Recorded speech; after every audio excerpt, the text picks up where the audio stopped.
All right, shalom everybody. Welcome in. Running a little bit behind. Trying to make sure we can get on here live real quick. Thanks for being on with us as we get ready to do the special session. Looks like I have a little bit of issue with the signal. Hopefully it'll be all right.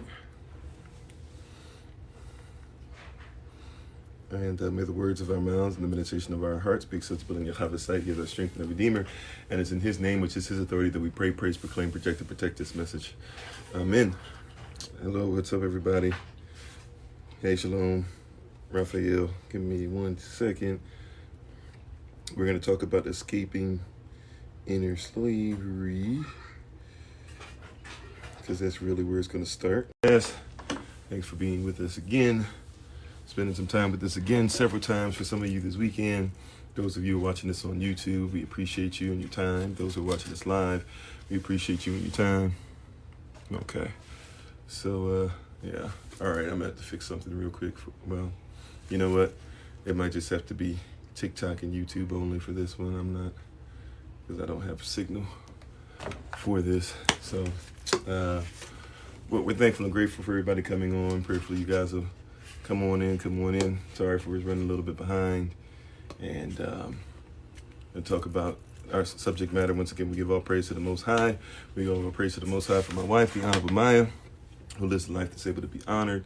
I'm thankful and grateful for each and every one of you. Those who agree with us, disagree with us. Those of you that's your first time with us, it's your second, third, many times, etc. Those of you who are helping us with platforms. Is a platform. This is a position where everybody can talk and feel free to talk and feel free to ask whatever questions they might want to. We're excited and thankful and grateful for every question you guys have. We just ask that respect be given. So please be respectful, and we're thankful and grateful. We're appreciative of you. Somebody had asked earlier about stuff or whatever. As far as if you have questions about donations or anything like that, just feel free to ask us offline. TikTok's already trying everything it can to, finesse whatever we're talking about or what we're doing to try and say it's something that it's not. So sometimes it's easier to just have some of those questions offline. Nevertheless, feel free to ask whatever you might like to. Matter of fact, what I can try and do, let me see. Well, let me check something out real quick. Hopefully this doesn't go to the podcast. We'll just make this YouTube and TikTok up. Okay, that's also one of the reasons why. Well, hopefully the signal won't be an issue for, it looks like it's going in and out as far as signal. Hopefully we won't have too much pausing for this evening. Once again, we're thankful and grateful to everybody. And as my wife is ready to join us, you can always follow her on her TikTok channel, YouTube, and her website at Bloom and Flourish. Not A-N-D, but the letter N. Bloom and Flourish. You can follow her on TikTok, YouTube, and her website. And so thank you for joining us on this evening. We appreciate you taking time out again to join us as a family and join us together as family. Sorry. So once again, we're thankful for you all for being on. Tonight we were going to talk about something simple as far as, well, not simple, but something that we've been talking about for a little bit, and we're basically of it, like what's the why behind it, all these great things. So that's the conversation we wanted to have, and the importance of it. What does it look like to, even discuss what does it look like even in the future, somewhat, if we're going to be a people where, it's not man against woman anymore. It's not about making sure that we live by somebody else's version of currency anymore. I was thinking maybe we move it out a little further so that we can. Okay. So I guess, so what does it look like for us to be able to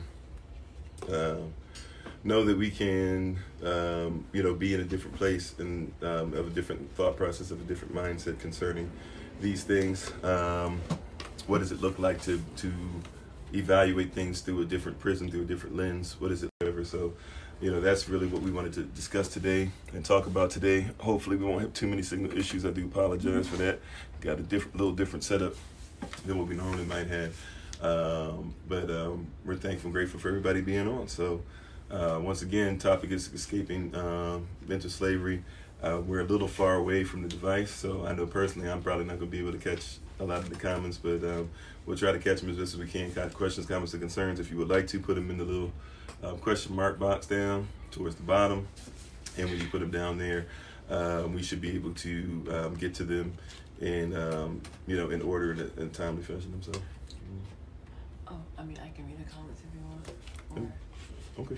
Okay. But yeah, so that's what we're talking about today. Once again, we're talking about escaping inner slavery. For we talk about everything else outer, but everything's always going to start inwards. That's why even when we talk a lot about reparations, we say yes, sure, reparations are supposed to have happened, should happen, hopefully will happen. However, what happens until then, as far as going inside yourself, digging inside yourself, figuring out what it is to be king, queen, husband, father, wife, mother, child, parent, etc. And what does that look like through our lens? So. Someone said, Nasara, Minister Tamara said, escaping inner slavery. Repeating the topic. Let's see. I don't know. Raphael saying, Gisera. I don't know who Gisera is. Go ahead. Okay. No, so I mean that's what we're gonna talk about today. What do you have to say as far as is there any stuff as far as going through things that you've been learning, or things that you feel we need to learn or focus on, or things that we should be aware of that we've been talking about for quite some time, as far as that helps us to focus on. Not a popularity contest. It won't get you. Oh, lost connection. Oh, I guess it's back.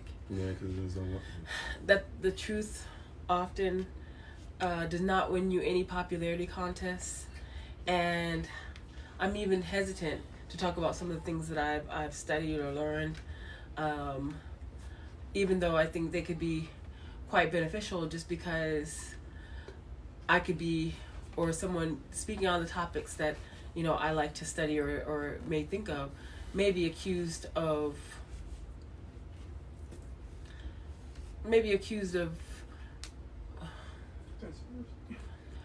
could be a conspiracy theorist, may be confused with someone who thinks too highly of their people and their race. But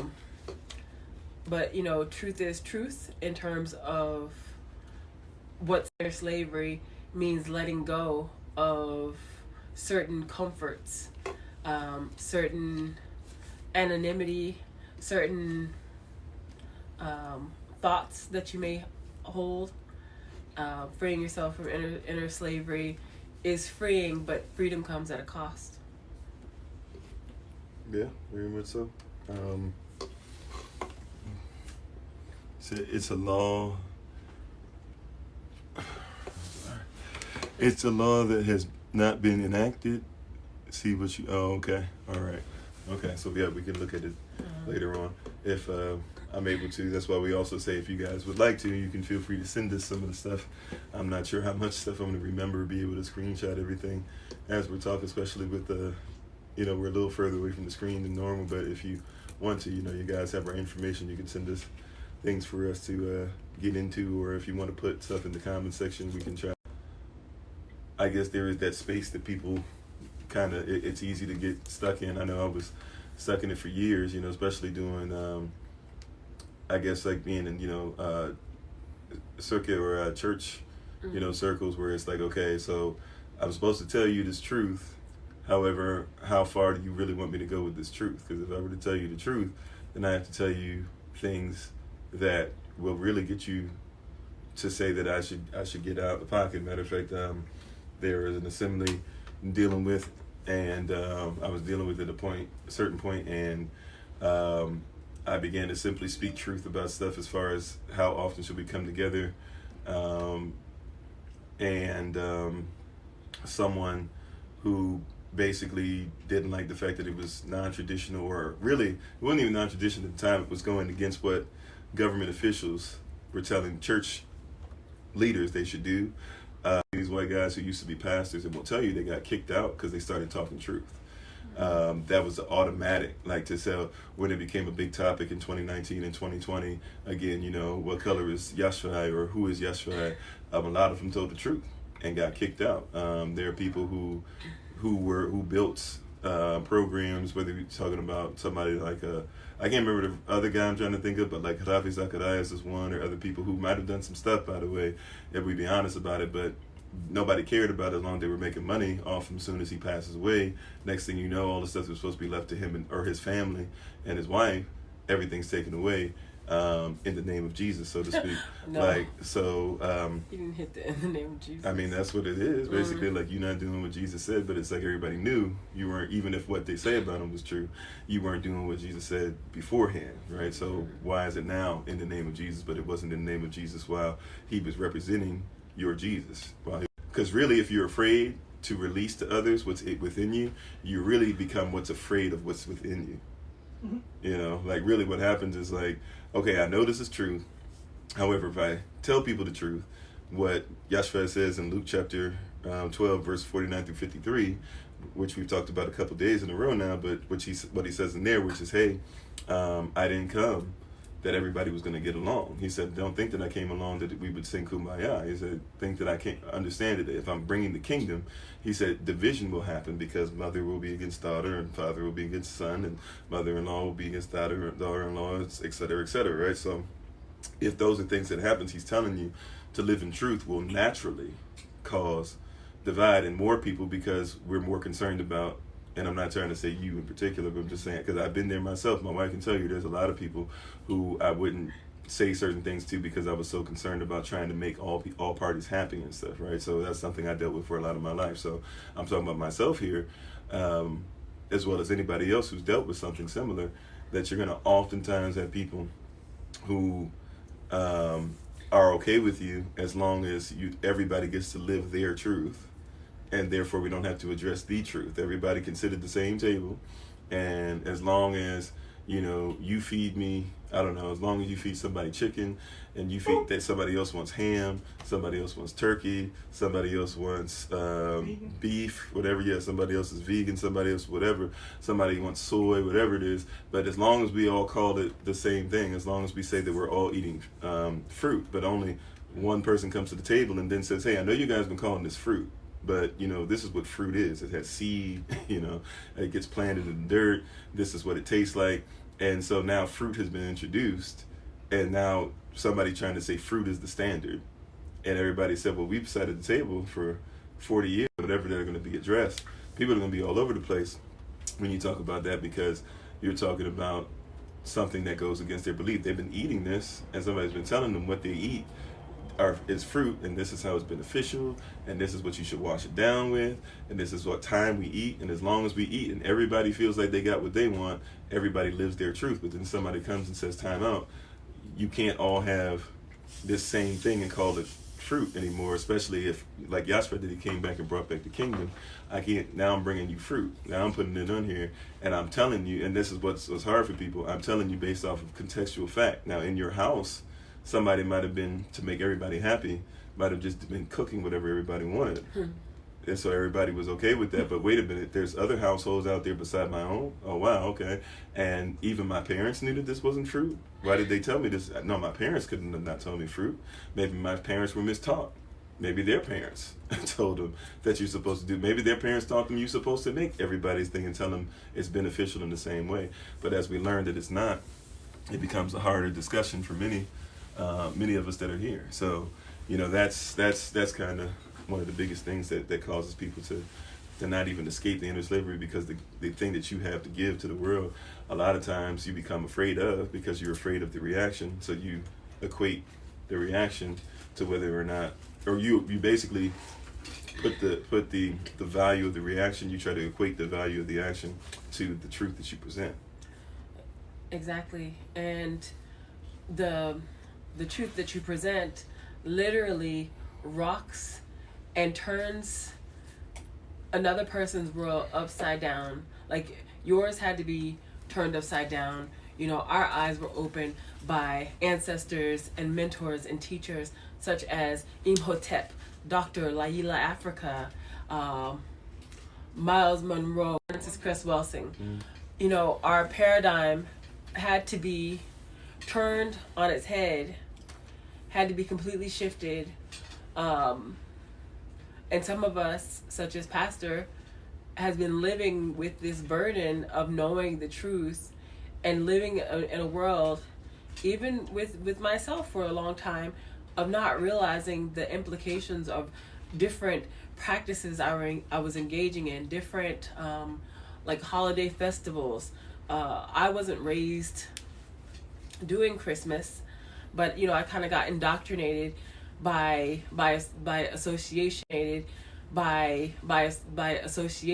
with other people who were doing Christmas and different pagan holidays and different things like that.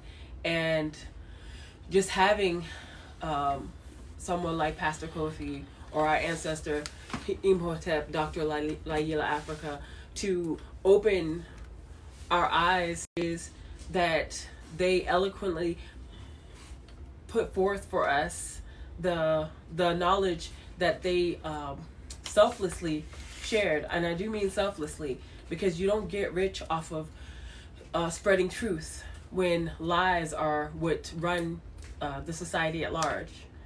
When I was talking about melanin, I was thinking, you know, imagine a world where from the day that you're born, you are injected and fed and immersed in poison. The air you breathe, the water you drink, the food you eat is laced with poison that I won't say is intended to, but it definitely disconnects you from your instincts. People always talk about, why isn't there, it's been under attack. Oh, we've lost connection. Yeah, because it's on a regular phone. There's no Wi-Fi. Wi-Fi's upstairs beside me. Oh. I always have connection issues inside. Do we need it? I mean, it might be on again. I don't know. Can't tell. Yeah, it's on again. So, it says yes freezing. They're saying yes freezing. Okay, are we on right now? Because it's got a green signal. So they're saying yes, it's freezing because it's there. It's going to keep freezing unless it's got some regular connection to it.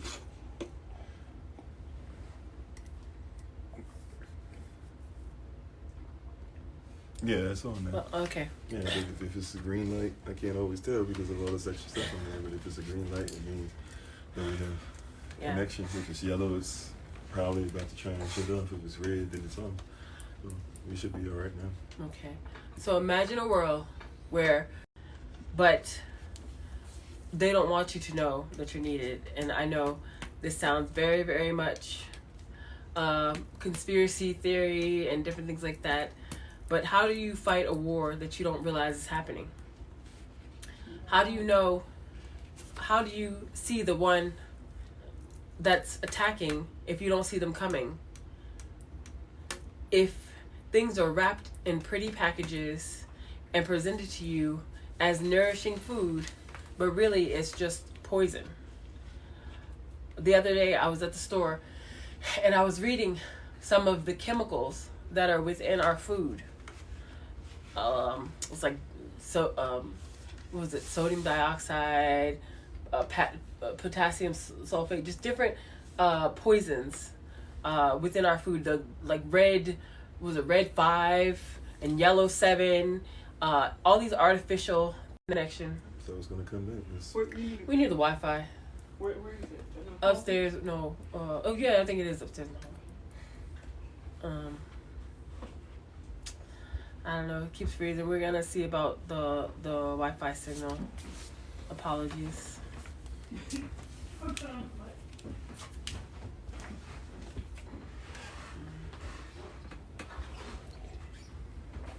It's a constant freezing. Okay.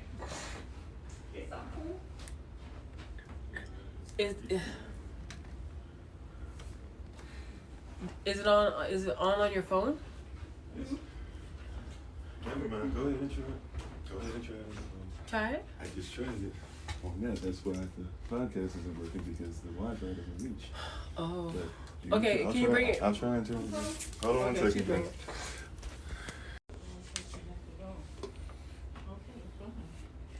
All right. Hello. We're on. It's on now. Mm. It's okay, no worries. Okay, thank you. It's on now. Okay. Yeah. Okay, so imagine a world where everything from the day you're born has been predetermined by those that want to maintain power, because they know that their time, I don't know if this is the right topic. Oh, okay. I mean, well, what do you want to change it to?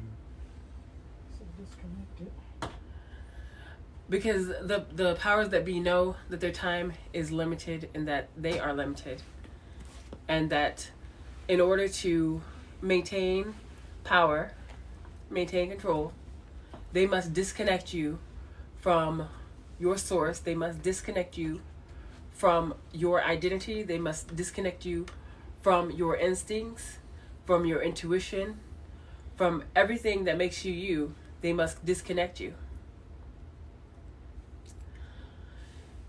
And these powers will stop at nothing. And they begin from, especially when you're born in a hospital. You were probably injected with every variety of medication, vitamin K shots. They say are for to eliminate bleeding, but really introduce heavy metals into your brain, such as mercury, aluminum, different heavy metals that they use within those shots. And there's no scientific reason for giving a baby shots based on the science, based on current science. It contradicts itself by giving babies injections, because science says that baby's immune system is coming directly from the mother and is linked directly to the mother, and has not developed and will not develop until at least 1 year of age. And up until that time, the baby is receiving its immune fighting cells and immunity from from the mother's breast milk. It has lasting immunity from being inside the mother, the placenta. Many of the nutrients that we were supposed to get from our placenta are robbed. The hospitals take and sell placentas for the what are the cells called that they take from the fetal cell, oh my goodness, the cells that they're using for cancer research that are basically dead, basically fetal cells. Oh gosh, I can't think of them right now. I know someone will probably say it. Stem cells, yes. So the placenta is full of stem cells, but the placenta is also full of nutrients and things that the baby needs, but those aren't given to the baby. In fact, the umbilical cord is cut right after the baby is delivered, before the blood stops pulsing from that umbilical cord. It's nutrient-rich blood that feeds the baby, prepares the baby for the world, prepares the baby's digestive system, prepares the baby's immunity, and all sorts of things. And those nutrients, that blood supply from that placenta that's still pulsing and full of that nutrient-rich blood, those stem cells, those things that baby's going to need, are taken and sold to the highest bidder. And I'm not telling you what I've heard. I'm telling you what I know. I'm telling you that I was actually threatened with, it's illegal for you to take your placenta from certain hospitals in this country. but it's not illegal for them to take it and sell it. So the baby is injected with all sorts of things. All of us probably were. All of those things cause our brain, calcium to leach from our bones. The calcium will, go to your brain and begin to calcify the pineal gland. There are many people who don't remember, don't have childhood memories, don't have memories from when they're a baby, but that's not normal. It would be more normal for you to have memories of being in the womb, memories of being a small child. Some people have more ability than others because they have less calcification, more access to their melanin, and your melanin is what connects you to your memory, to your ancestral memory, to the spiritual realm, which we should have a direct connection. But if you've been attacked since the day you were born, since before you were born, in many cases, they're ultrasounds done on the baby every couple of weeks, every month, which disturb the baby. It's like a ongoing attack on humans, and a lot of violence against babies before they're born. For those that survive, there have been many that didn't make it because their mothers were misled to believe that their life and convenience of and I don't want to judge us women for being victims of a society that has been brainwashing us, because I used to believe in abortion. But for those for the babies that did make it, and the ones that are still here, and the people that are living now, and the people our age and older, we've all been bombarded with different attacks in the womb. As soon as we leave the womb, as soon as we come home, as soon as we go to school, we're fed lies in terms of knowledge. We're fed garbage, nutrient poor foods that contain chemicals and heavy metals and hard metals that ultimately start to cause the decline of our brains, of our health, and we're basically being controlled by drugs and poison. Does that make sense? Yeah. You want to read some comments? Or? Oh, sure.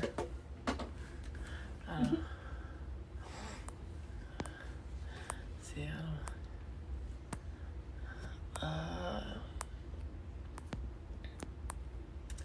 let's see. Thanks, Bud. She said, yes, you're on. Oh, she was just letting us know our singles.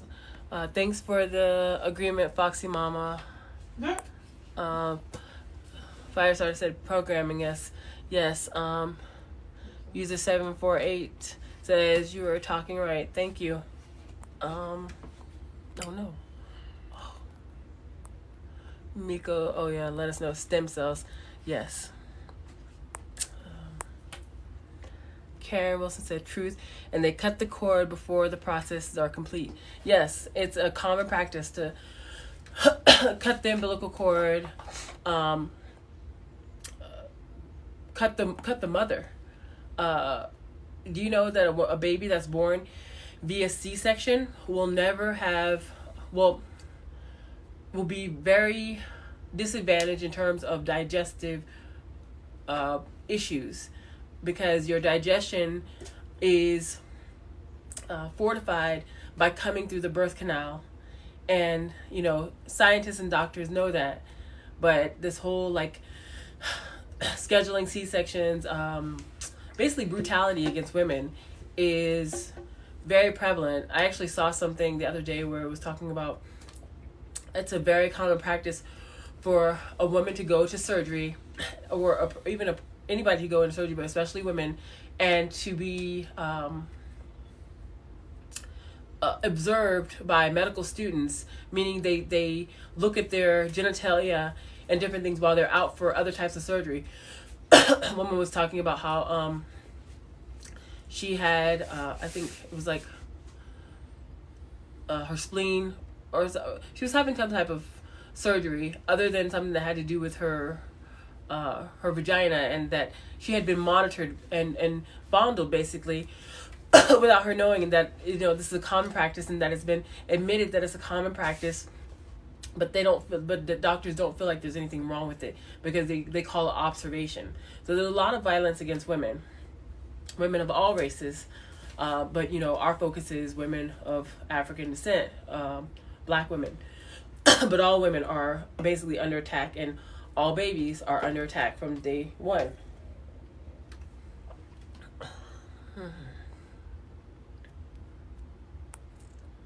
Let's see. And Minister Knight said, we shouldn't cut it then. No. You should allow the placenta to stop pulsing. So when the baby comes out, the placenta should be delivered with the baby, and the baby should be allowed to sit with the placenta until the placenta stops pulsing. It actually pulses, and you can see the blood pumping from the placenta into the baby. And the baby needs that blood because it's very, very nutrient rich. It has the stem cells that help repair and help the baby in the development. The umbilical cord will just fall off. It will just fall off. I mean, if you feel like you need to wait till you start seeing it pulsing, I guess that's the safer time to cut it. But I mean, basically 99+% of the time, just the way the body is designed, the way the placenta is designed, everything, the umbilical cord will just come off when the baby doesn't need the blood. Then, the placenta, which is kind of its own body in a sense, it's kind of sacrificing itself to continue what, the baby's journey from the mother to itself. So the placenta is kind of a body within itself. So, basically what they're doing when they take the placenta apart is kind of an abortion within itself. Like there's stuff that's part of your baby that's still in there, and the placenta is going to make sure that what needs to be given to the baby once it's out. Like think about how many babies go to NICU or something like that, right?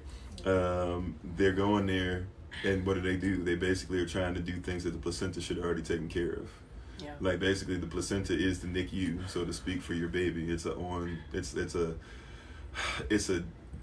I'm using, terms that we use now, but it's like a doctor within itself, kind of like it's giving the baby everything. And like she was saying, imagine how many people, like if you were in a car accident and you lost a whole bunch of blood, right? If you were in a car accident and you lost a bunch of blood, then what would, they would say like you were in danger. It'd be a hard spot for you to get through, right? But if you're, so imagine your baby still has blood that's supposed to be pumped into its body, and you just cut it off. Just that in and of itself. Of course, all the other stuff we're talking about, the things that are even going to be melanin rich that are supposed to come through there, all these different things like that or whatever. We're going to cut all that off, which means also too, so that means your baby's lacking blood, could be lacking blood in the brain area. Could be, now on top of that, now when your baby's at its weakest, we're going to inject it with stuff that has mercury, which is going to go where? To the brain and sit there, but less blood, less melanin, and little black boys especially, but our girls as well, of course, little black boys especially, and our little girls, let me make sure I use language correctly, it's going to go into the brain, and a lot of them are going to have a hard time washing it out, especially because you cut off the blood flow and you basically aborted a part of the baby because you didn't let the stuff keep pumping. Now you can sign documentation. Who knows how much, because we signed documentation and they just skirted around some of the stuff we asked for them to do. Nevertheless, you can sign documentation, and you can sign the documentation and have an agreement and have a setup with your OBGYN that's going to say that you're supposed to do this and this and this. But long story short, it's usually best if you can just do everything at your home or at a location that you have control over, and you can set up everything paperwork wise necessary and stuff for the child to be legal and all those things. I had an agreement with my doctor, and my doctor kept trying to bypass everything that I asked. Everything was about her convenience and about doing whatever made the most money. I made it very clear different things that I wanted to happen, but she made it very clear that wasn't going to happen by, in the heat of the moment, doing things that I asked specifically asked not to. And now, you know, I wish I had had a doula. I wish I had done it, you know, been somewhere else. But, you know, it's a very traumatic experience for the mother, and it's a very traumatic experience for the baby. And trauma experienced at birth is carried through life. It's not like, it doesn't just go away.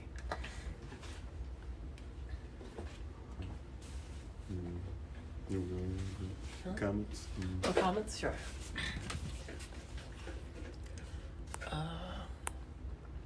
Bev said, that's so bad. Truth. Shalom. Mbangu. Minister says, they put their lives in the doctor's hands. Yes. And I know in my experience, I put my life in a doctor's hands. That didn't make any sense because the doctor, as soon as I came in, she was extremely condescending. I thought that maybe she'd be able to relate to me because we are around the same age, but she made it known that she was a Southern Belle, a Southern Peach from Georgia, from the South, and she was very condescending when I came to tell, you know, to get an OBGYN and told them that I was pregnant. She said, how do you know you're pregnant? It was very condescending. And then she forced me to take several pregnancy tests, and then finally confirmed what I had already told her, that I was pregnant. And I should have known that day to just run, leave her alone, don't ever come back. But I went through with it thinking that I was supposed to be treated that way. So yes, we put our trust in people who don't deserve it, in terms of doctors who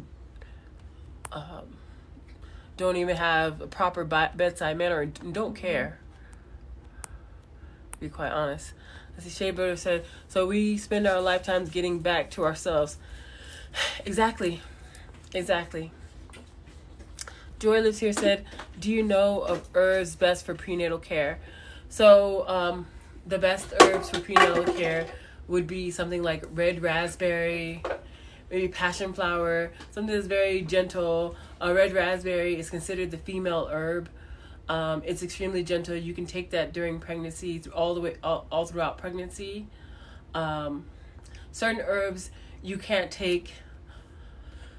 You can take after the first trimester, and certain herbs you have to avoid altogether because they cause contractions within the womb. So yeah, just, you know, certain culinary herbs. Most culinary herbs should be safe, you know, like mint and different things like that. If you're taking something like as a supplement, then you have to be very, very careful, because there are more things that you probably should stay away from, or combinations of herbs that you should stay away from. And everybody reacts to herbs differently. Just because an herb is deemed safe during pregnancy doesn't mean that you may not have an allergy to that herb or have a different reaction to that herb than what is normally experienced. Let's see. Tamara said, maybe recovery would be faster if they kept preemie with placenta. Yeah, absolutely. And maybe recovery would be faster also if they didn't induce babies prematurely, because that's actually what happened to me. I was induced prematurely, like on the recommendation of the doctor, but then come to find out the doctor just wanted to go on vacation and didn't want to be bothered while she was on vacation. Raphael said interesting. Oh, Lovey said, I think they keep it and they use it for other purposes. Yes, they do keep the placenta. It's a very it's like priceless material. Many people now are reserving their own placenta because it has stem cells that if something were to happen to the child later on in life or as an adult, they could actually use those stem cells from their placenta to heal themselves. They're using those stem cells from the placenta to make different technology and different medications to help people who maybe regrow limbs and different things like that. They're using it to develop other technology to save other people's lives instead of for the person who was born with it. So it's a very it's a priceless material, and it goes for quite a lot of money because of all the uses that it has, and it's very healing and nutritious, and some people actually eat their placenta after their. You said what? Some cultures actually eat the placenta, just like multiple animals will eat the placenta. Have you ever seen a cat deliver kittens? After the kittens are born, the cat will eat the placenta because there are many nutrients that the cat has lost to bring those kittens into the world. And multiple people actually take the placenta and freeze dry and have it put in capsules, or they have it stored at a excuse me, at a facility where if their child needed it later on in life, and needed the stem cells from it, or the other healing benefits from it, they could get it later on in life. But that's really expensive to store it like that.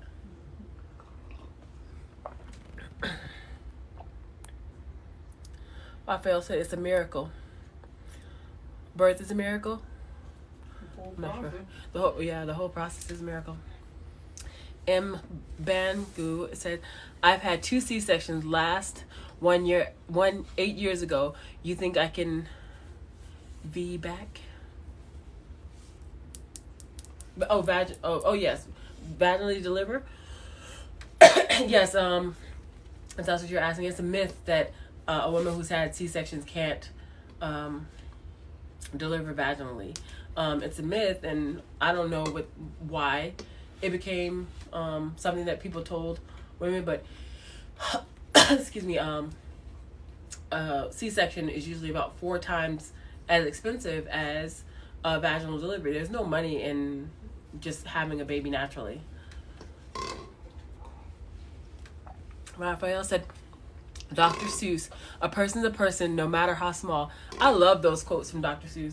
And yes, excuse me, a person is a person no matter how small. I'm gonna have to take a break. I'm like coughing. Okay. You wanna read the comments?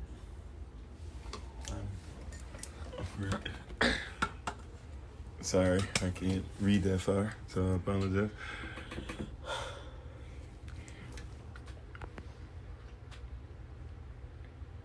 Okay, municipal water has poisoned us.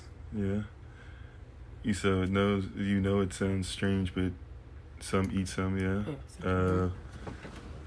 Yeah. So those are things that are there. So that's part of the issue, and part of the process, and part of the things that are going on is if you got people going through all those different things to try and continue to keep you,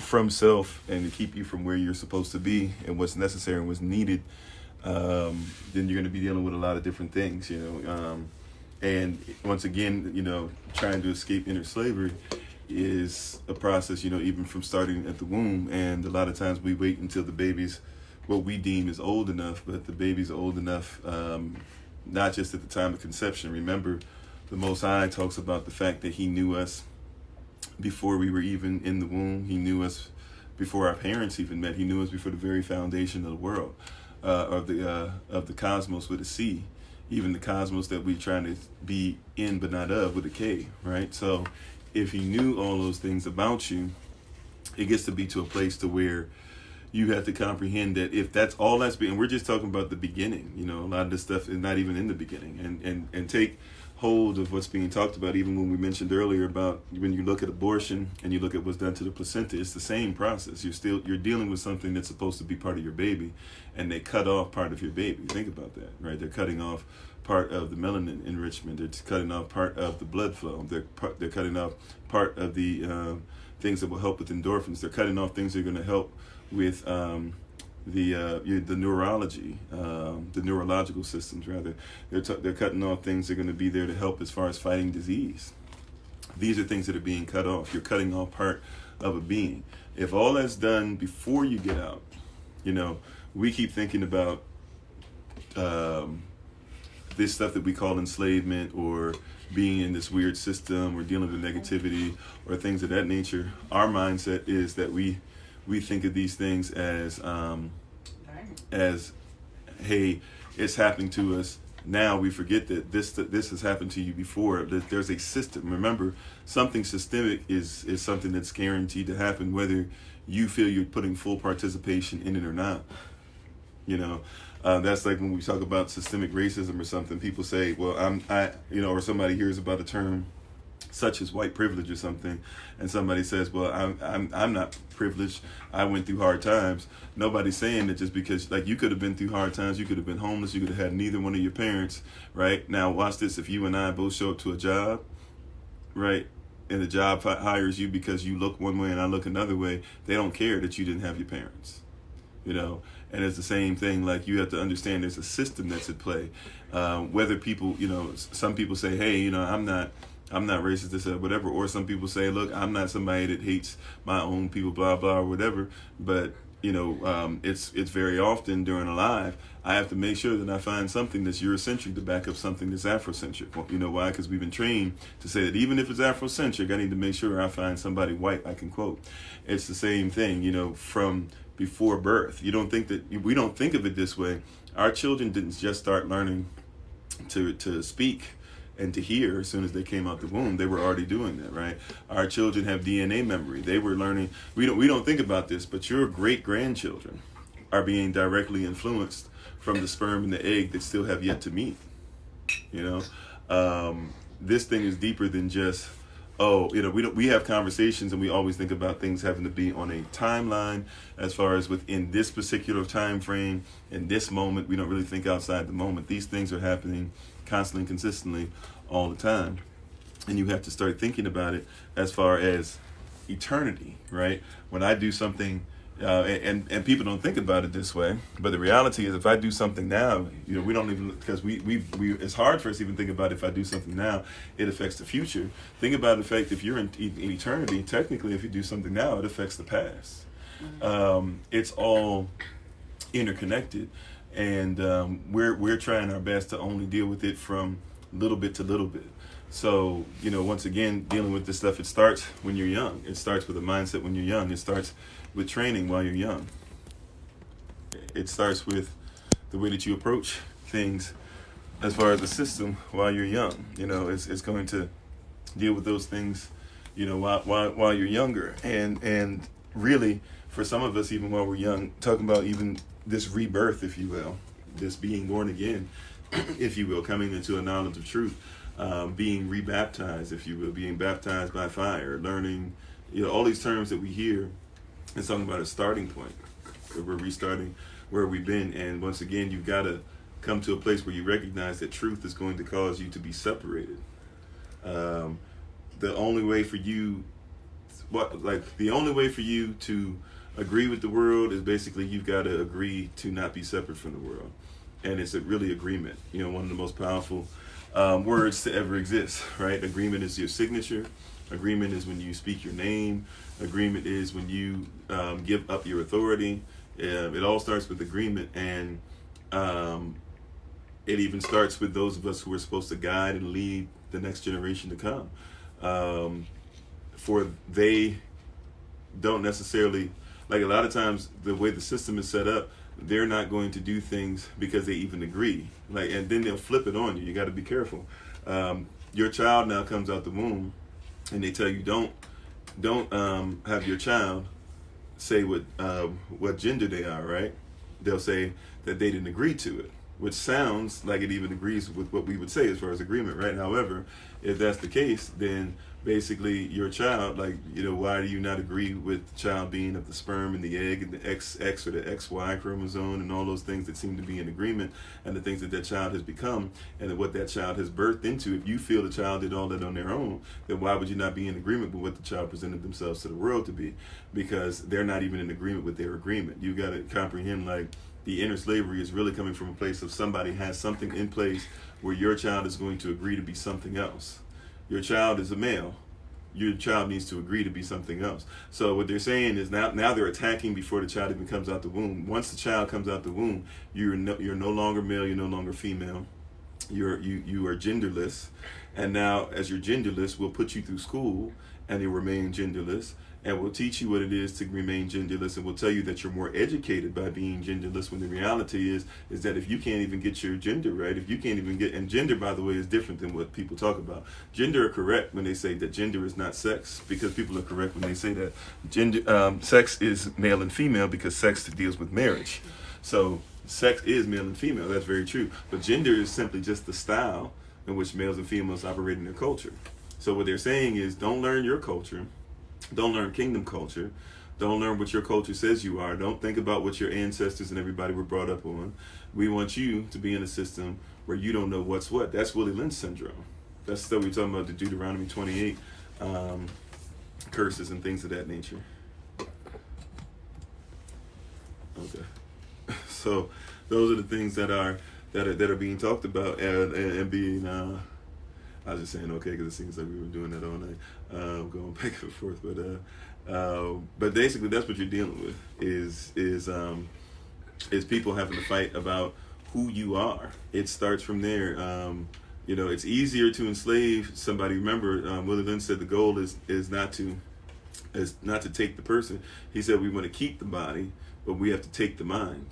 We have to take who you are. We have to take your thought process. We have to inundate you with everything. By the time that child gets to preschool, that child doesn't know anything about alphabet, but they're supposed to at least know alphabet. That child doesn't know anything about Israel, but they might know a couple verses of the Bible, right? That child might not know what it is to tie a headscarf, but they will know that they're not supposed to have gender. Right? Like that child might not know what he or she is, but they may know what they are. If you get what I'm saying, like it's a system, it's a government, and not just an American government. We got to remember this is a worldwide demonic beast. Revelation 13, it's a beast. We talked about this a couple of days ago in our series, Haven't Been Led As We Believe. It is a beast, right? That came from Satan in Revelation 12. And Satan can't get Israel and can't get those that want to be grafted in because we're supposed to be coming together. He definitely can't get the Yashra'al, so all he has left is the remnant. So he's trying to keep people separated. Out of the people is a government created that mirrors Satan, that looks just like him.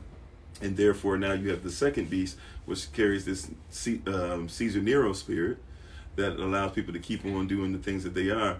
And all we're doing really is dealing with a multiplication of that. We should be fruitful and multiplying, replenishing and subduing. The enemy is doing what we're supposed to do. And it comes to a place where you have to start putting things in place and even looking at. And so when people say, oh, it doesn't take all that, you hear people say that, in churches and businesses and whatever, in families, you're doing too much. It doesn't take all that. Why are you worried about all the stuff or whatever? You think he cares about the little details? It's the smallest of details that got you to salute the flag. It's the smallest of details that got you to believe you're proud to be an American. They told you where at least you know you're free, and you won't forget the men who died who gave their right to you. But then while they were telling you to proudly stand up right next to them and defend them, they also told you, hey, but don't go out there and say that something's wrong with it, even though you're supposed to stand up for American values. Well, they told you American values was to take care of one another. But then when you say, well, why don't we take care of my people? They say that's not an American value. We were taught to live with that, and we lived with it so long. Generationally, we live with it so long that now it's causing strife in generations to where not, and so that's part of the fight. Remember, the fight is what? The old against the young, the husband against the wife, the father against the son. Matter of fact, he specifically said, he did say young against old, but he specifically said, and Willie Lynch did, the father against the son, because he understands, like, if I can get the father, there's supposed to be one person who's supposed to be in power to be against the person of the next. Now, and both of them are in reverse roles. Remember, neither one of them is really where they're supposed to be. Now, both of them in reverse roles are fighting one against the other. And so even when the other one gets older and says, hey, you know what, I've been through this, I've been through that, the young one says, yeah, you didn't do anything for me to. But the older one says, yeah, you're right, but I know it was wrong. And look, I was wrong. I apologize. I want to be better. Younger one says, man, forget y'all. We're going to do stuff on our own. And all they do is get further and further and further. The fight is there. And guess who's making money off of it the whole time? Like the same people who are executing this stuff. Guess who's, as women are going through this stuff that my wife is talking about, many of you are going through it alone, without the father, right? Not all of you, but many of you, if we be honest, right? So now what's happening with that? And now you got, that's husband versus wife, or ex versus ex, baby mama versus baby daddy, in terms that we didn't even make up. Black Hebrew Israelites become a thing, and we didn't even make that term up. Somebody made that term up for us, because all you had to do when somebody started saying, well, I'm Israel or I'm Hebrew, guess what somebody did? Let's just put black on it, and people will be afraid. Like nobody that I know that follows this calls themselves Black Hebrew Israelite. I had to look it up years ago, because I was like, what in the world is that? I've never heard anybody say that. And then come to find out, oh yeah, that's what they call us. And that's what they call us when they put us on BIE. That thing that the FBI has that says that if you have any black, black something, basically if you say anything that's Black Panther, Black Hebrew Israelite, Black person, part of a Black nation, any kind of Black nation building, stuff having to do with Marcus Garvey, a Garveyite, anything considered like that, you get put on a list where they start saying you're a terrorist. The system is dedicated. So, and somebody made a comment, I think I made a video on it, somebody made a comment that said, dang, before I can even say what's wrong with me, they've already outlawed me saying what's wrong with me.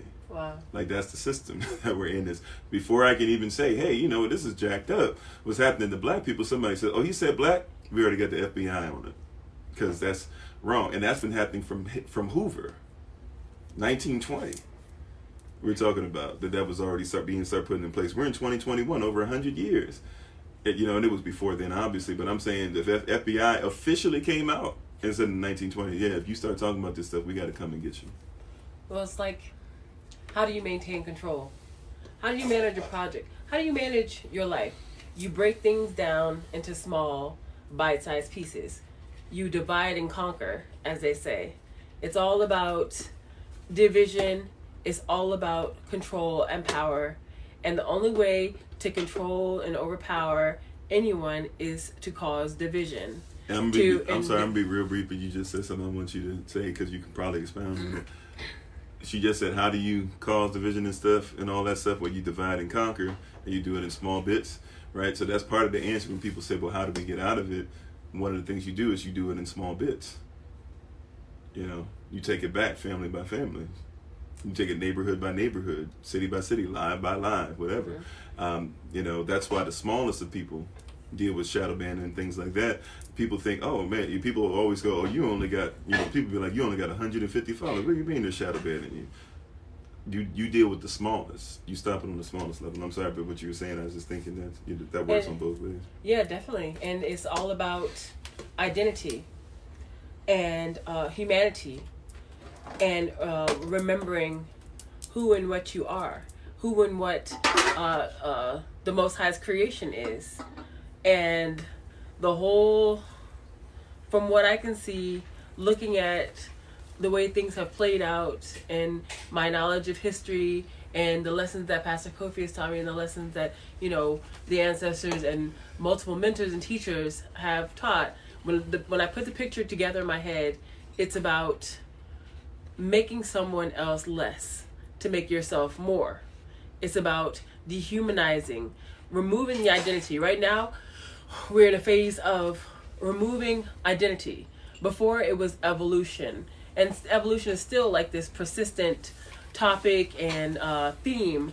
And when you have evolution, as Dr. Kent Hovind explains, evolution is a way to dehumanize people. A battle of the fittest, survival of the fittest. This person is not a person. They're an accident of nature. They are a result of a big bang. They aren't necessarily any better than a gorilla or a fish or a rock. They're just there by happenstance. That's why they say that's your family. Right. And when you look at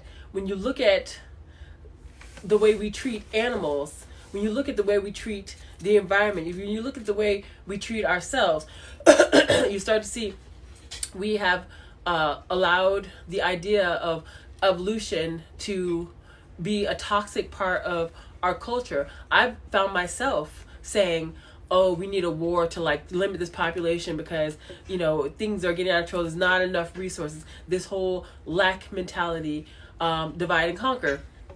Evolution says this person is not a person, or they are a person, but they might not be a person like you, and it doesn't really matter if they don't exist as long as there's enough stuff for you. Right now they're talking about a limitation on water, and a limitation on land, a limitation on food. There's no limitation on any of those things. That's all a part of the plan to place fear. When we're not afraid enough, then there are other things to place fear. And we know what we're going through right now. We've been going through for the last 2 years. Fear. Do this or else. Another division. And it's always, one side against the other side. Break it down smaller and smaller. It's not enough for you to be from a certain people. It's not enough for you to be black or white.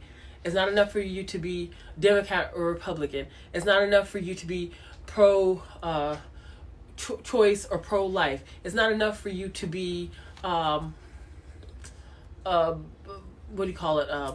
change or not climate change. It's not enough for you to be vaxxer or anti-vaxxer. It's always these. Now it's like, do you accept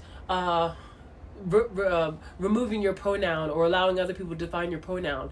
It's like always about breaking it down to the least common denominator. And now I hear a lot of letting go of toxic relationships, being alone, a whole lot of antisocial talk, where it's more acceptable to talk about being antisocial than it is to say that I need other humans, that I want to be around other humans, that my family is important, family first. I haven't heard family first in a long time. It used to be a saying where you stuck together. And the only way, what is that saying about the 5-rung cord or 3-rung cord? When you threefold cord is not easily broken. A threefold cord is not easily broken. But when you're off by yourself, when you go out, people tell you don't go off by yourself. Why? Because it's not safe. But that's really the plan, is to isolate. And we don't think about it as isolation because it's through somebody else's lens. So if somebody else tells you you're supposed to be, somebody else says, think about it. Somebody else tells you that you made it as a black person. Somebody else, not you, but somebody else determines for you that you made it. How do you determine that somebody made it in our community? They leave the community. If you made it, you left. Now you're not under any obligation, although everybody else will pour back into the community. That's why, we just think it's a random thing. We're just like, oh, well, the government just gives a whole bunch of money to white schools, but doesn't give me any something to black. And there's truth to that. But the reality is, like, if you go back to an old white elementary school, they have donors, right? Like, people go back and fix that stuff up. Black people make money and then say, man, go back to my community, go back to my neighborhood. I come from such and such school or whatever. It's like, well, why haven't you donated? But real talk, that school wasn't really for us anyways. Why didn't you just build one? It doesn't take that much money to build a school. Or even if you don't want to build a school that the government has to be over, fine. Like build a center, a rec center. So those are things. But what's the standard? Our standard is to be alone. That's why a lot of people, come on here, they say a lot of stuff, and a lot of times you'll hear me say that's not my standard. A lot of times I want you to start paying attention to that when I say that, because a lot of times it's coming from a place where people are saying, get away from yourself. And I'm like, getting away from my people is not my standard. People say, well, when are we leaving? Let's go. Let's get on a plane to Africa. Why don't you guys just say go to Africa first? Well, first of all, I'm native. Secondly, black people are everywhere as far as indigenous. Thirdly, like, where my feet are, this is what we believe, where my feet are, it's ours. So anywhere I go, nobody has the right to tell me I'm not a king. And anywhere my wife goes, nobody has the right to tell her she's not a queen. And that's an extension on everybody that's in our presence who decides to hold on to that, right? I can't force my belief on anybody, but anybody who decides to be on that, that's what we're on. So after that, why would I leave, tail tucked between my legs, to go away from the diaspora here? I don't mind making sure I got land over there. That's part of the plan. Gotta have. Matter of fact, you should colonize. You should, we should colonize. I'm not saying we need to go and do it the way they did. That's not our standard. Gentrify. Right, but we should colonize. You should gentrify your neighborhood. When you go to gas stations, the people that are over the gas stations, and I'm not speaking against our any culture here. I'm just trying to tell you it doesn't make sense. I'm using turban not as a bad thing against somebody. I'm trying to tell you culturally look at what goes on. Why is it that if I go out to get gas, usually, not always, but usually somebody who is close to or affected, or somebody who would say namaste, or somebody who might wear a turban, or somebody else is going to always be dictating to me what my people are eating, what my people are getting as far as gas. Why are they overcharging you? You know, why are they charging you $4 for a drink you could even get somewhere else? Not just at Walmart. I'm talking about a regular store that's even expensive. You can get it for 70-something cents. You got to pay $4 there for it. It's because somebody's giving you something and it's not part of their culture. And by the way, I'm not mad at it because it's not your people. So you're not supposed to think of it. I'm not saying, maybe that's a bad way to say it, but I get why you wouldn't think of me as the same, because it's like me taking care of somebody else's child. I'm going to love somebody else's child, but my child's always going to come first. You know, that's just because I've been created that way to attend to my child. How do I look making sure 300 children ate today, and then my child comes to me at the end of feeding everybody else, and my child goes, I'm hungry. I'm like, ooh, let me see if we got some scraps. Like, that doesn't, you know what I'm saying? It doesn't make sense, but that's how we're taught. Everybody should come to your neighborhood, and you should make sure that you eat their food. Matter of fact, Chinese people should come, get your stuff, say that they created your mambo sauce, say that they now sell you your fried chicken that doesn't even taste like your fried chicken, but it's good enough. So you say, okay, I'll go ahead and buy it. They give you your version, their version of your coleslaw, whatever it is that you eat. They get you they give you their version of your cabbage, all these things, and you walk away from the Chinese joint with soul food. Where they do that at? You can't go into Chinatown talking about that I'm gonna be a black person. I'm not saying there aren't black people that don't have restaurants in other countries, but what I'm telling you is you're not gonna see on a regular basis where people in China are gonna go to the black man so they can make sure that they get Chinese cuisine better than what they get it from home. It would be an insult for them to even think like that. But in your neighborhood, go to the Chinese man for the soul food. Go to this person for your gas. You know, go to the white person to make sure that you get your goods. Hey, what about the mom and pop store? No, go to Walmart. Well, I know it's cheaper and everything, but you know, if I invested in them, then it might be into being cheaper anyways. What about the Bev's body butter?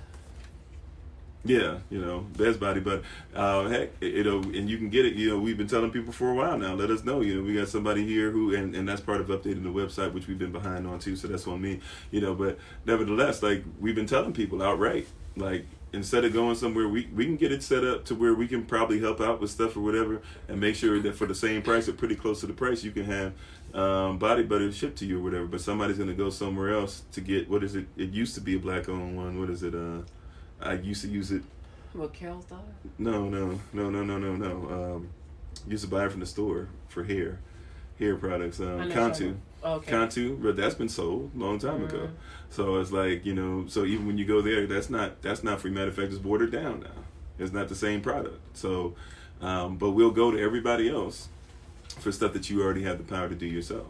We'll ask other people to build your home. We got people in this community that build homes. They're gonna help us to build homes when we get the land. So you can start putting money in your community's pocket like that. You know, there's some brothers on here. I've been asking questions. I haven't been back at the residence that I want to work on, but I've already told some of them, hey, this is the issues I'm dealing with. I'm trying to do this by myself. I'm kind of stuck on this. Can you help me out? Because you build homes. So now there's 2-3 brothers I know. They take care of homes. No problem. Shea Moisture also was sold. Yeah, we have someone on here named Bev, and she has a company called Bev's Body Butter. And she sent me some, and you know, you could almost eat the stuff. I mean, you could eat it. I probably shouldn't, but you know, because it's all natural, you could. And it's beautiful. And she's someone within our community who sells body butters, shea butter, all natural, with products from as far as Israel in them, everything all natural. And I'm not, being paid to promote anybody, but you know, she's somebody in our community. If I were to be promoting anybody, I guess I could promote myself. But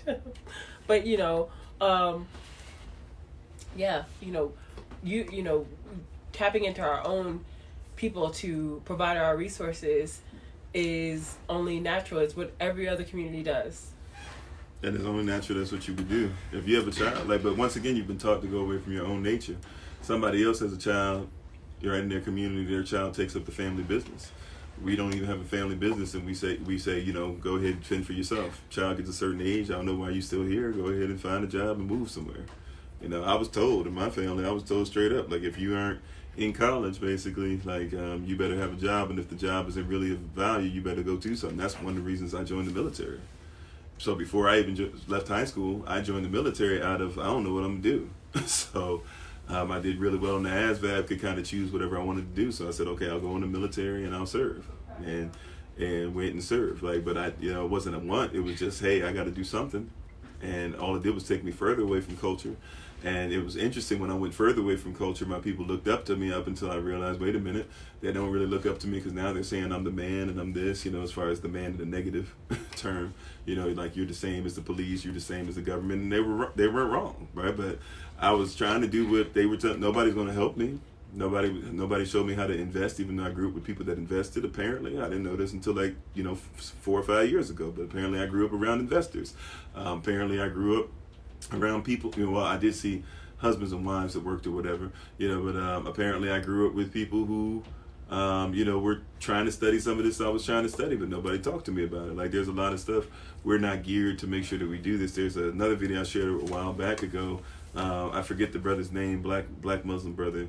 Light-skinned brother, sometimes wears glasses. I can't remember his name, but anyways, he talks about how if you look at ants, when they find food, they leave scent marks to where they went to, and they don't speak the same language. Now I don't know if he goes as deep into it, but if you look at ants they don't have vocal cords and things. Even though if you put a microphone up to them, they do make some kind of sound, but it's going to be through vibration. But they basically vibrate, and they have certain frequency, and they leave smells for each other, to where even without some ants not even being able to see, will still be able to find where the food is. Even if they lose their sight, we'll still be able to find where the food is, whatever, because they left the trail. And we don't have people that leave trails.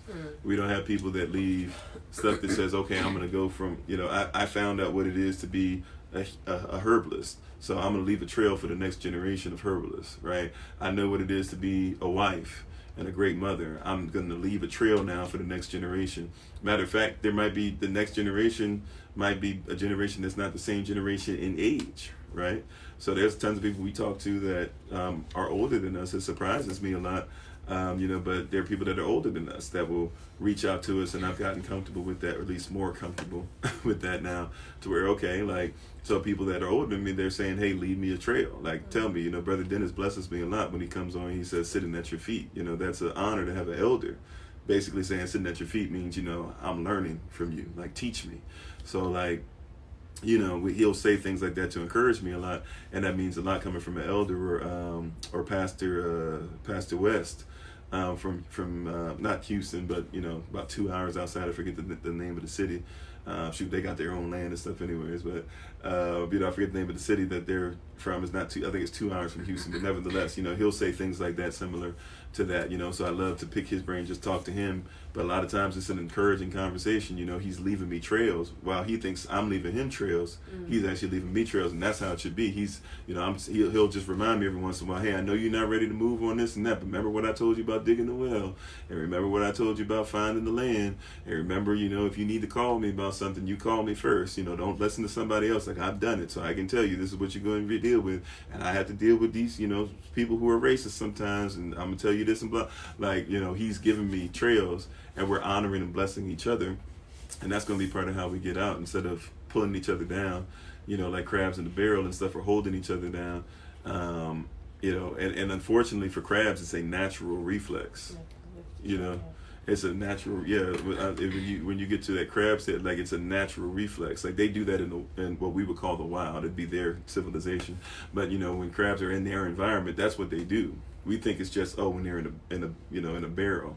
We think of that. No, if crabs in a situation like that, they link on to each other. It's not that they're trying to stop each other. They're just trying to figure out anything they can to get out of that situation. And if you're the only thing they figure they can use to get out of the situation, they'll use you. We think it's, hey, just because you're making it. If you're in a situation where you're trying to make it, or you don't know, you know you're not going to make it, and you're looking for anything, and that means sometimes it's people that are on your level you want to do it to, and if you can reach up to somebody that's coming up, you'll reach on to them too. And like my wife was just indicating, you know, we got to lift each other up. That's part of how we make it out of inward slavery. We stop looking to everybody else. Like, we received a message from a very selfless message today from one of our community members, you know, indicating that they support the land project very, very generously, and they know they may or may not live on the land or benefit as much from it because of other responsibilities, but they are willing to continue to invest in it because they believe in the vision and they want to leave something for others. And that is such a selfless act of pushing up your community. And I was very touched by that message. Yeah, so it's a lot of stuff like that, so we could continue to go on and on really in that regard, but the reality is that we have to get to a place to where we start looking inward and all these things, just in the stuff we talked about. I know we focused probably in areas that we probably didn't even intend to go down, but if you look at it, it's just showing you that the standard has to come from something else. The flag, the standard that we are looking up to this point, it hasn't done much of anything except cause us to be in this place we've been in and can remain in the spiral. So, but I don't really have too much to add. I don't know if you want to go through comments real quick or not, but I don't really have anything else to add at this point. I think we.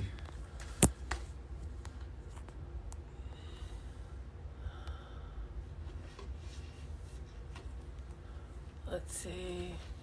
Minister Tamara said, I have the right to be wherever I am. Absolutely. Wherever my feet tread. Thank you for the agreement, Barbara. Read that one already. Good Energy says, we have to get back to that. Basically supporting our own community. Yalin says, shalom.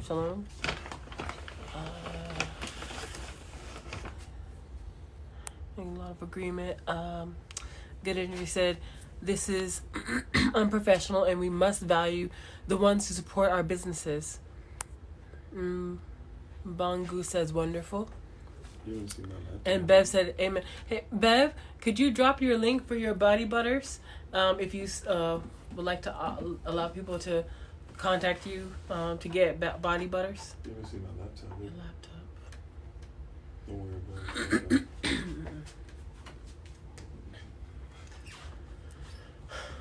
It's inside, isn't it?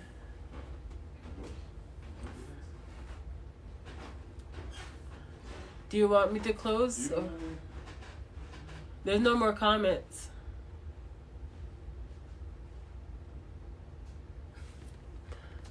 Let's see. So that's pretty much all we have. I believe Pastor is coming back. He was looking for his laptop. You want to come close us out? Say what? You want to come close out then? I want to close out? The live? Oh, no more comments? No more comments. Oh, well, and Bangu said, love you guys. Love you too. www.tiktok says, love to you and your family. You as well. Yelene said, love you both. Aw, thank you. Love you too. Thank you so much. What's that? What's going on? Okay, well, I guess if that's all for the the information on the classes. So once again, information on the classes, just contact us. I can try and put up contact info real quick, but once again, even if we don't have your contact and you don't have our number or anything, just you can put it in the DMs. I know a lot of people just say, I want to take it, but just DM us. If for some reason you can't get through, you should be able to send a message, even if it says, I can't do it, or,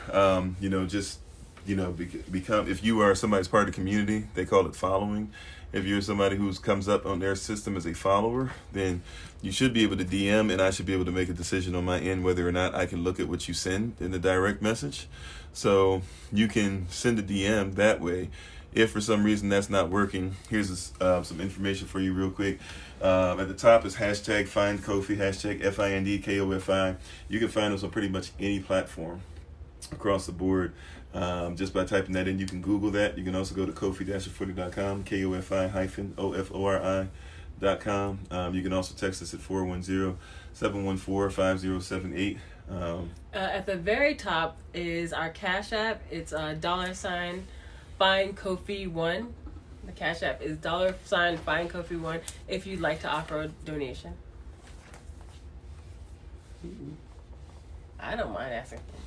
Yeah, it's not that I don't mind. It's just that TikTok looks for any reason to try and say stuff. Okay. So I don't say Sorry. say it in different ways, but I get you. I won't do that on your No, it's fine. I mean, but yeah. So I still got the Jeopardy thing. So yeah, but basically, Well, we're not doing anymore. So, but yeah, so thank you for being on though. Yeah, you can do that. Also, somebody had asked about other ways. If you're looking for other ways to do donations, just let us know offline. We have many different ways. I guess we already talked about it, so we'll try to push it real quick. We got Cash App, Green Dot, PayPal, Zelle, and iPay or Apple Pay. So you can use those forms, and then of course if you want to use something else, you can as well, but we can talk about those things offline. As far as the classes are not going to start until the week of January 31st. They're going to be Monday through Saturday at 9 o'clock p.m. Eastern, except one class will actually be at 8 o'clock p.m. Eastern, just because we don't have a live on Wednesday because you guys have asked for it. So as long as you guys are going to be committed to coming to the classes, which it seems like those classes you are so far, then we'll make sure that the Wednesday since I was at one point was doing two live and then that anyways, I'll go ahead and do class and class. I will probably not do it again, but since you guys asked for it, we'll make sure that we do it just this one time. So what it's going to be is on Mondays it's going to be Hebrew characters, Tuesdays is going to be basic Hebrew, Wednesdays at 8. So let me do it like this: Mondays at 9 p.m. Eastern. This is all Eastern New York time. So Mondays at 9, Hebrew characters. Tuesdays at 9, Hebrew language or basic Hebrew. Wednesdays at 8. Remember, this is Eastern New York time. Wednesdays at 8 is going to be Sovereignty 1. Wednesdays at 9 will be Sovereignty 2. Thursdays will be Natural Medicine 2. Fridays will be Basic French. Saturday will be cryptocurrency. All right. And my wife's going to be, for the first time, doing more than one class. She's willing to do it since you guys asked for her. I was going to. We might do some tag team and stuff. We'll figure it out. But for the most part, she's gonna be doing two of the classes. So, especially with the French class, the only reason why we added it to the curriculum and are trying to come up with a whole curriculum and course for it is because when we talked about it. Now I know we weren't on TikTok for a little bit, but when we started talking about it, everybody started saying, "Oh, I'll take it." So, we're asking that you guys. The only reason we pushing it is because, and she's coming with a whole curriculum from scratch, is because you guys asked for it. So please, I'm not saying we demand it or anything, but I'm just saying if you guys can be supportive of that, that would be very much appreciated. I know it takes a lot of somebody who puts these things, and then she does a better job of putting. She puts the slides and all that stuff together to make it a lot more professional than what I do. I just come kind of do this, but ramp it up some. So because of the effort and energy, we're just asking if you guys can, help us out and somewhat, keep our word for those who said that they would. Because I know in one live session, even when we weren't on TikTok, I think we had something like close to 10, 12 people, something like that, say that they would take it. So I know that things change, but at least reach out to us, let us know. You can DM us, you can contact us, the number. If you're looking for my wife's stuff, so that's going to be happening starting January 31st. Don't forget, by the way, that we're going to have don't forget, by the way, that we're going to have our on Wednesday, this Wednesday, the 29th of December, we're going to have our brothers come together on Zoom. On December 31st, which is this up and coming Friday, we're going to have our watch night service. It's going to start at 10:30 p.m. Eastern. We're asking for people, once again, if you have something that you'd like to say as far as a testimony or something, that a statement or a prayer, something you'd like to ask to talk about, or you'd like to talk about personally, be ready to talk about it. But we're asking 30 seconds to a minute because we could have a lot of people that want to say a lot of things, and we want to be aware of it. And also we still have a message that we want to give to make sure that we go into the new year as we hashtag finish strong, and this year our year of pursuit, and get ready to live in that which we pursued. And the classes we talked about, they'll start the week of January 31st. So that first Monday, that's when that first class I was talking about. And then we'll start the Monday through Friday. Once again, Mondays, Hebrew characters. Tuesdays, basic Hebrew. Wednesdays, Sovereignty 1 and Sovereignty 2. Thursdays, Natural Medicine 2. Fridays, basic French. And Saturdays, cryptocurrency. All right. Other than that, we thank you all. I think that's pretty much everything. We're thankful for everybody that joined us yesterday for coming together. In the sessions that we had yesterday, we had like 3 sessions, including the one that we did as far as doing something just to help people who aren't used to dealing with not doing something on Christmas, and we had a nice little time with that. So thank you so much. So I think that's all. The 29th for the brothers. Hmm? Minister Tamara mentioned the 29th for the brothers. Yeah, I mentioned this. She's just repeated it. Okay, But once again, on Wednesday, the 29th, this Wednesday, 8 o'clock p.m. Eastern, we'll have something specifically just for the brothers on Zoom. Once again, if you'd like to be on, I do have a couple things screenshot as far as names, but remember, it's a lot easier and a lot more guaranteed if you just make sure you get in contact with me, whether through DM or whether through the numbers that we have out. Get in contact with us. And also, you can check out my wife, check out the Honorable Maya Bloom and Flourish, not A-N-D, but the letter N, Bloom and Flourish. You can follow her on TikTok, YouTube, and her website. Don't forget, she's a healer, she's a herbalist, she's a chemist, she's a biologist by degree. And she also has tinctures and things like that she gives out to help as far as natural medicine. The tincture for the month is still ginkgo, so for the rest of this month, that's what we're focusing on, trying to make sure we get out to everybody who needs some. It helps with the brain, it helps with blood flow, it helps with joints, it helps with digestion, helps with cellular, structural cellular issues to a certain degree. It helps with overall brain health and circulation. It helps with vertigo, someone who gets dizzy or has tinnitus, ringing in the ears. It helps with circulation to all the extremities, the legs, the arms, the head, all areas of the body. Helps with sexual dysfunction because it brings blood to that area of the body. It dissolves blood clots. It decalcifies the pineal gland, which activates your melanin, or assists in activating your melanin.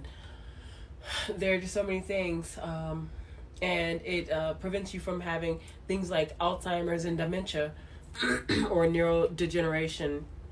It also slows down the aging process. Amen. So you can check out all that stuff. You can also contact her if you want to write this down real quick. Then we're going to get ready to take our leave. If you'd like to write this down real quick, just text us. You can text her for more information regarding that at 410 469-1553. Again, that's 410-469-1553. Again, I say 410-469-1553. Last time, that's 410-469-1553. So thank you very much. We appreciate you all. Thanks for being on. We appreciate the King and Queen in each and every one of you. And as always, our prayer is that you not have just heard what was said tonight, but that you study it, meditate on it, pray about it, so that you can work it and need not be ashamed, rightly divide the word of truth. We appreciate you being on once again, and we look forward to having you on, whether it's your first time or it's going to be either this is one of many times that you're with us. And whether you agree, disagree, we're still excited and thankful that we were able to plant a seed, and prayerfully you were able to get something a little different than maybe what you've gotten it before in the past. So we thank you. We thank everybody for being on. We appreciate you all. And as always, we're thankful and grateful. This has been both Bloom and myself. We're over Servants of Christ, where we're always changing lives one mind at a time. And we're trying to make sure that we continue to be a voice for the voiceless and speak the unspoken. And until we have the great opportunity of being in front of you all again, please remember as always that you are loved, you are necessary, you're majestic, you're fearfully and wonderfully made, and you, which is all of us working together, will be the reason why people who are in this system no longer have to be of it. Shalom, family. Thank you.